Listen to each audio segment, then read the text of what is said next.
तारीफ करते हैं, ओए होए हो, पुल बांधते हैं पूरे। आपके पास आएंगे तो कहेंगे जनाब आपसे ज़्यादा अच्छा बंदा ही कोई नहीं। तो वो ना आपसे काम निकलवाते हैं, फिर वो किसी दूसरे के पास जाते हैं तो इसी तरह का रवैया वो दूसरों के साथ करते हैं। ये आम लोगों में भी मर्ज होता है, आम लोगों में भी। और बादशाह हो बंदा अगर, फिर तो उसका दिल करता है मैं अगर बादशाह सलाम हो तो दो चार बंदे दिहाड़ी पे रख लूँ पर मेरी तारीफ ज़रूर करें।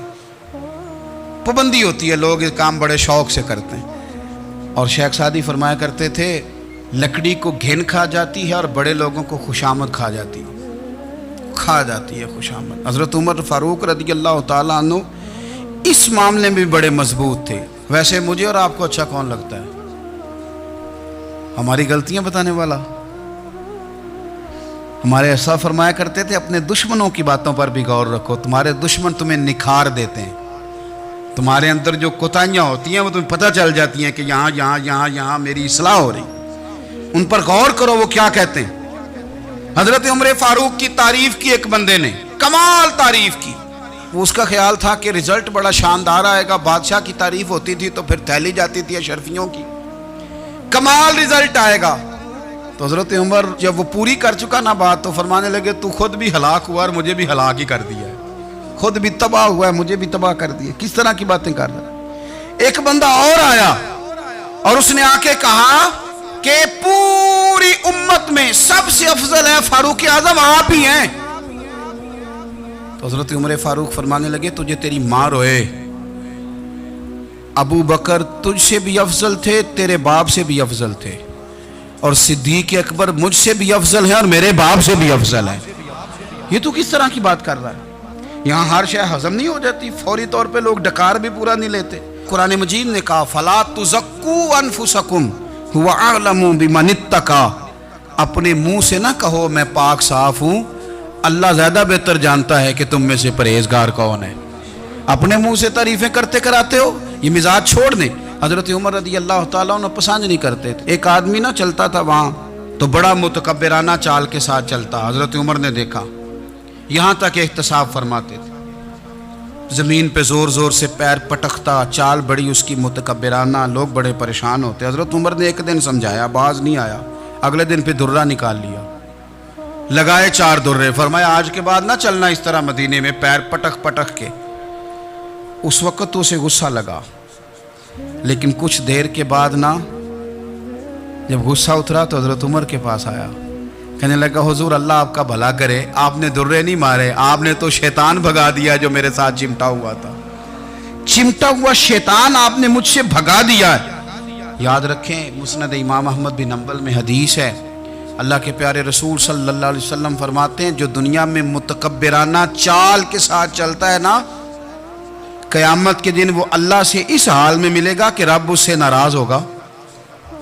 मुतकब्बिराना चाल से नहीं चलेंगे। तो हजरत फारूक आजम रज़ी अल्लाह ताला अन्हु का ये तरीका था कि आप ख्याल करते। और पता है किस तरह का आपका मिजाज था? फरमाते थे तकसीम करो, दूसरों का भी ख्याल रखो।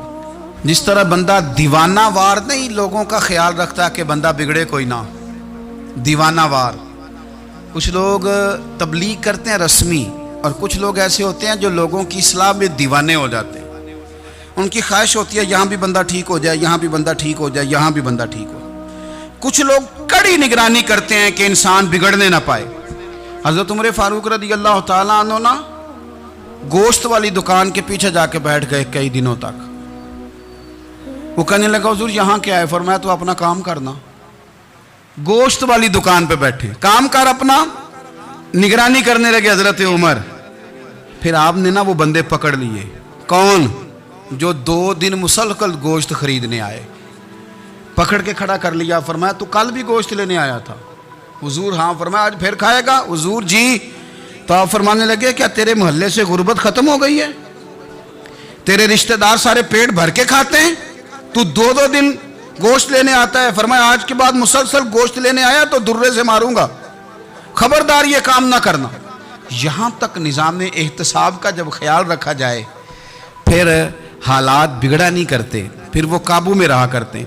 हज़रत उमर फ़ारूक रज़ी अल्लाह ताला अन्हु इस तरतीब के साथ इस्लाह करते, इस तरतीब के साथ। सैयदना फ़ारूक आज़म रज़ी अल्लाह ताला अन्हु की एक बात आखिर में अर्ज़ करनी है, वो मैं भी अपने ऊपर लागू करूँ, आप भी गौर करें।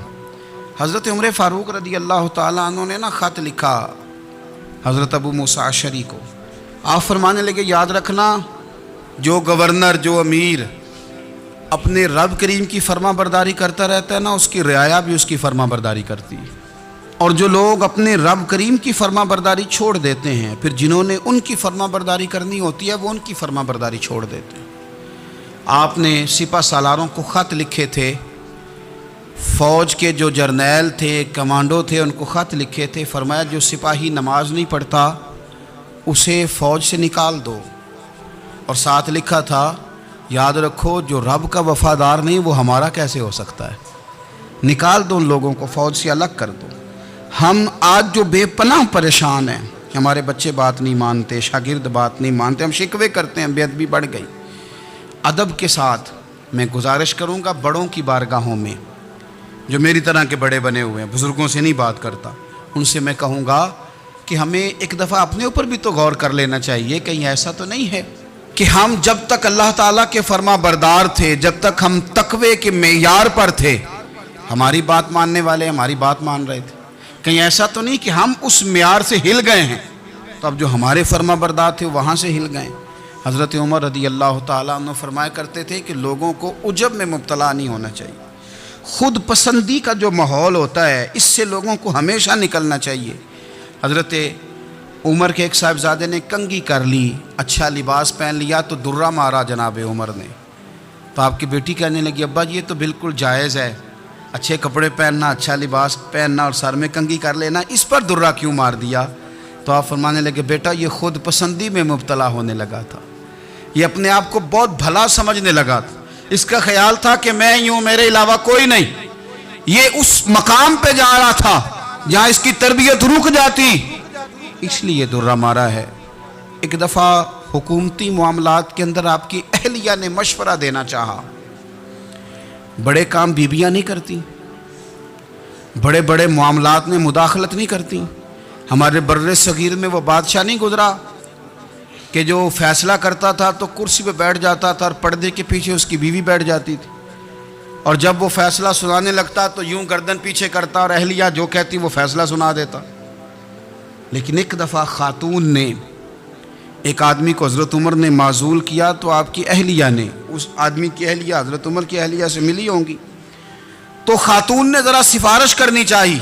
تو جناب عمر فاروق رضی اللہ تعالیٰ عنہ کے ہاتھ میں عصا تھا، ڈنڈا تھا، 2-3 دفعہ زمین پہ مارا. فرمایا تمہیں کس نے اجازت دی ہے حکومتی معاملات میں مشورہ دینے کی؟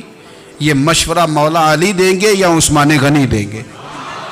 آپ کو کس نے اجازت دی؟ وہ حکومتی معاملات، وہ مسلمانوں کا اجتماعی معاملہ وہ مسلمان دیکھیں گے، آپ کو اس میں آنے کی اجازت نہیں ہے. جو آپ کی ذمہ داریاں ہیں، آپ کے حقوق ہیں، ان پر آپ بات کریں.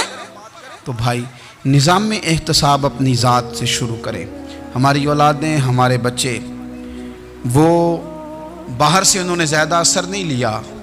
ہم نے انہیں بتایا ہے کہ ہم بڑے غریب ہیں، ہم بڑے مجبور ہیں، ہم تو بڑے کمزور ہیں، ہماری تو سنتا کوئی نہیں، یہ تو امیروں کا ملک ہے، اس میں تو فلانے کو اہمیت حاصل ہے. ان باتوں نے ہمارے بچوں کو کمزور کیا ہے. ان باتوں نے ہمارے بچوں کے دلوں میں احساس کمزوری پیدا کیا. آپ ان کو جینا سکھائیں. آپ ان لوگوں کو بتلائیں کہ رب کریم نے جو تمہارے لیے بہتر سمجھا وہ تمہیں اپنے فضل سے بڑا عطا فرمایا ہے. آپ ان کو ان کے مقام پر رہ کر خوددار اور قناعت پسند ہونا سکھائیں. آپ یقین کریں گھر امن والا بن جائے گا. بچے اگر بھنا ہوا گوشت کھا رہے ہوں اور پھر بھی لاڑی رہے ہوں کہ مسالہ میری مرضی کا نہیں، سٹائل میری مرضی کا نہیں، ٹیسٹ میری مرضی کا نہیں، یہ والا گوشت میں نے نہیں کھانا، یہ اس طرح کر کے بھنا ہوتا تو پھر میں نے کھانا تھا، وہ زیادہ خوفناک صورتحال ہو جاتی ہے. لیکن اگر ابا جی اماں جی گھر والے کھیتوں میں کام کر رہے ہوں اور بچے اچار کے ساتھ روٹی لے کے جائیں اور بننے پہ بیٹھ کے پھٹے پہ بیٹھ کے وہ پھر کھانا شروع کریں، اور جب وہ اچار آئے اور وہ ایک دوسرے کو کہیں کہ آج تو 2 کلے ہو گئے میرے کام کے، اس دفعہ تو دیکھنا ہماری فصل کتنی شاندار ہوگی. ایک دوسرے کو دیکھ دیکھ کے وہ ہنسیں اور مسکرائیں اور ان کی باتوں میں لذت ہو، اور پھر وہ کہیں کہ آم بڑے اچھے مل گئے تھے، دیکھو اچار کتنا سونا آ گیا ہے، دیکھو یہ کس قدر زیادہ اچھا ٹیسٹ ہے، تیل بھی بڑا اچھا ہے، گل بھی بڑے وقت پہ گیا ہے.